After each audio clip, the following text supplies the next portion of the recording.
BJP उनके साथ थी। नरेंद्र मोदी की डबल इंजन, उन्होंने कहा था डबल इंजन उनके साथ था। ये कैसा डबल इंजन है जो एक पुल को तामीर नहीं कर सकता।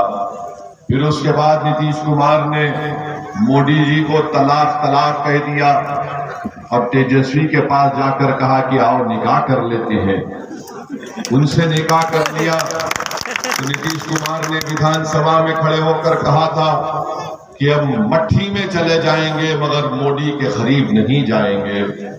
उनको मट्ठी पसंद नहीं आई, मोदी के गोद में बैठकर फिर से चाय पीना शुरू कर दी और तेजस्वी को कहा तलाक तलाक तलाक।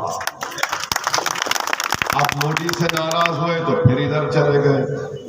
माने नीतीश कुमार अपनी मर्जी के मुताबिक, अपने मंशे के मुताबिक और अपने जाती मफादात के लिए, अपनी जाती लालच के लिए कुछ भी कर सकते हैं।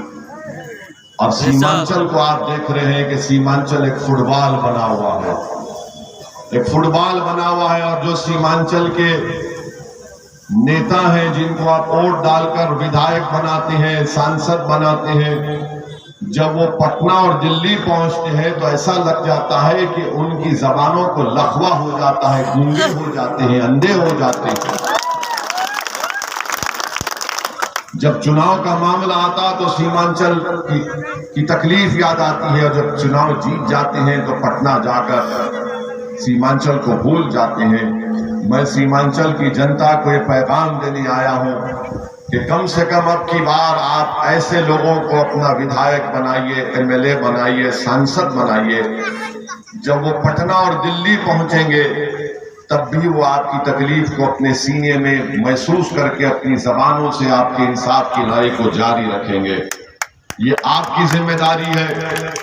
और याद रखिए कि सिर्फ पुल निर्माण संघर्ष समिति के लोग अगर आकर हमको बता देंगे हम उनके साथ आज घुटने बराबर पानी में चलकर आए, इससे मसला हल नहीं होगा। मसला उस वक्त होगा जब सीमांचल की जनता मुत्तहदा तौर पर अपने हर सियासी राजनेता से कहेगी कि वोट उसको मिलेगा जो सीमांचल से इंसाफ करेगा, तभी आपसे इंसाफ होगा। वरना याद रखिए आप सिर्फ थाली मारते रहेंगे, वोट डालते रहेंगे, एक नस्ल, दो नस्ल, तीन नस्ल, बरसों गुजर चुके हैं मगर सीमांचल से इंसाफ नहीं हो रहा है।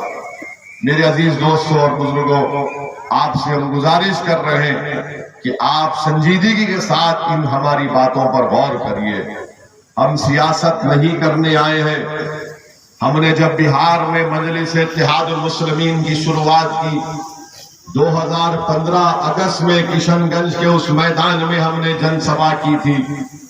और जब हमारी जनसभा हो रही थी तो उससे एक दिन पहले इतनी बारिश हुई कि पूरा मैदान कीचड़ बन चुका था, मगर उसके बावजूद भी हमने और आपने उस जनसभा को हजारों की तादाद में शिरकत करके कामयाब किया।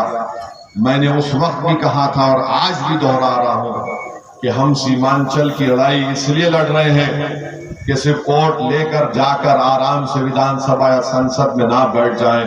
हम सीमांचल की लड़ाई इसलिए लड़ रहे हैं क्योंकि इस सरजमीन पर बसने वाले इंसान हैं और उनको इंसानों की तरह देखने की जरूरत है, उनको वोट बैंक की तरह देखने की जरूरत नहीं है। चाहे वो किसी समुदाय से उनका ताल्लुक हो, किसी मजहब से उनका ताल्लुक हो। ये बिहार प्रदेश का नहीं बल्कि भारत का सबसे पसमानदा और पिछड़ा इलाका है।